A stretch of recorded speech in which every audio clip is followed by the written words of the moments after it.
માતા રમાબાઈ આંબેડકર જે ત્યાગ સમર્પણ ઉદારતા સ્વાભિમાન સાથે અકલ્પનીય સંઘર્ષ કરવા માટે દુઃખ દરિદ્રતા ગરીબી પરિશ્રમ જવાબદારી ભયાનક પરિસ્થિતિમાં પસાર થઈને વિશ્વની અજોડ વિકૃતિ જાતિવાદ માનસિકતા સામે લડતા ઉભા રહ્યા છે। તે વિશ્વના ઇતિહાસમાં પ્રથમ સોપાને સોનેરી અક્ષરે આ લખાયેલું છે જે ભૂતકાળ વર્તમાન અને ભવિષ્યમાં પણ માતા રમાબાઈ જેવી નિર્દિવસ ભારતીય નારી સદા મોખરે જ રહેશે। महिला जगत में माता रमाबाई आंबेडकर की आदर्श नारी गौरव कीर्ति सदा अंकित थई। કોઈ પણ મહિલા માતા રમાબાઈ જેવી નહીં હોય કે જેણે બચપનથી હિમાલયથી ઊંચા દુઃખનો સામનો કરી દેશના કરોડો ગરીબો શોષિતો માટે પોતાના બાળકો મા-બાપ સસરાને ગુમાવીને પણ અડીખમ હિંમત વિશ્વાસથી પોતાના પતિની જીવન સંગીની સ્વરૂપે જે હિંમત સાથ સહકાર સહાનુભૂતિથી મુફથી બાબા સાહેબના દરેક કાર્યોમાં જે લડત આપી છે તે ક્યારેય ભારતની નારીઓ ભૂલી શકશે નહીં। માતા રમાબાઈ આંબેડકરની જે ત્યાગ સમર્પણ ઉદારતા સ્વાભિમાનની સાથે અકલ્પનીય સંઘર્ષ કરવા માટે દુઃખ દરિદ્રતા ગરીબી પરિશ્રમ જવાબદારીની ભયાનક પરિસ્થિતિમાંથી પસાર થઈને વિશ્વની અજોડ વિકૃત જાતિવાદી માનસિકતા સામે લડતા પોતાના પતિ આંબેડકર સાથે જે કુમારી અને ધૈર્યથી અડીખમ સાથ સહકાર આપીને ઊભા રહ્યા તે વિશ્વના ઇતિહાસમાં પ્રથમ સોપાને સોનેરી અક્ષરે આલેખાયેલું છે જે ભૂતકાળ વર્તમાન અને ભવિષ્યમાં પણ માતા રમાબાઈ જેવી મૂળ નિવાસી ભારતીય નારી સદા મોખરે જ રહેશે। મહિલા જગતમાં માતા રમાબાઈ આંબેડકરની આદર્શ નારી ગૌરવની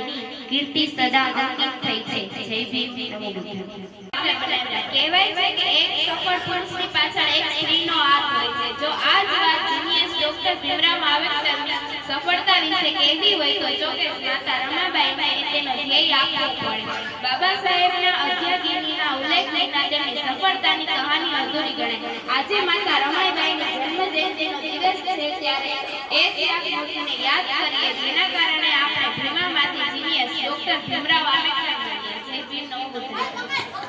આજે આપણે ભેગા થયા છે કેમ કે આજે માતા રમાબાઈ આંબેડકરનો જન્મ જયંતિ છે અને જે રીતના નિર્મલાબેનને અને વંદનાબેનને બહુ સરસ રીતે આપણે એમના જીવન ચરિત્રના વિશે થોડી માહિતી આપી। હું પણ એમના જીવન વિશે વાત કરીશ પણ આપણે જ્યારે છોકરાઓ આપણે જ્યારે માતા રમાબાઈ આંબેડકરના વિશે જ્યારે વાત કરે તો એમને આપણે ત્યાગ મૂર્તિનું સન્માન આપે છે પણ માતા રમાબાઈનું જે જીવન હતું એ ખાલી ત્યાગ નહીં તો એ એમને સંઘર્ષ તો થયો પણ સાથે સાથે હજી પણ ઘણા બધા કામ જે છે એ માતા રમાઈને કઈ રાજ્ય જીવન જે રીતના બેન આપણે કીધું કે એમનો વાડજ જે છે એમનું ગામ હતું અને ત્યાં દાપોલીના ત્યાં હરણી બંદર છે એમના પિતાજી જે છે એ માછલી જે હતા પકડતા હતા અને એમની માતાજી જે હતી એ એમની નાની ઉંમરમાં જ ગુજરી ગઈ હતી અને પછી 6-7 વર્ષના હતા એટલા સમયમાં જ એમના પિતાજી જે હતા ભીખુ ધોત્રે એમનો જે સરનેમ છે અટક જે છે એ ધોત્રે હતું પણ કેમ કે વાણંદથી આવતા હતા એટલા માટે મને વાણંદકર પણ કહેતા તો ભીખુ ધોત્રે જે હતા એ પણ એમની નાની ઉંમરમાં જ ગુજરી ગઈ અને એમના પછી એમના જે કાકા અને મામા જે હતા ગોવિંદપુરકર એમને બાઈકલા લઈ આવ્યા અને બાઈકલામાં આપણે ખબર છે કે બાબા સાહેબના પિતાજી રામજી લાલોજી સખપા જે હતા બધા એ એમના જે મોટા ભાઈ હતા બાબા સાહેબના મોટા ભાઈ જે હતા આનંદરાવ એમનામાં માટે એમનું લગ્ન તો નિશ્ચિત કરી જ નાખ્યું હતું અને બાબા સાહેબના માટે પણ એ છોકરીઓ અને ઘણા બધા છોકરીઓ સાથે એમની વાત પણ થઈ રહી અને એક છોકરીનો એમનો બાબા સાહેબ સાથે ડિસિઝન થઈ પણ ગયો, પણ જ્યારે બાબા સાહેબના પિતાજી સુબેદાર સતપાલજી જ્યારે માતા રમાઈને મળ્યા ત્યારે એમના મનમાં થયું કે આ જે છોકરી છે એ મારા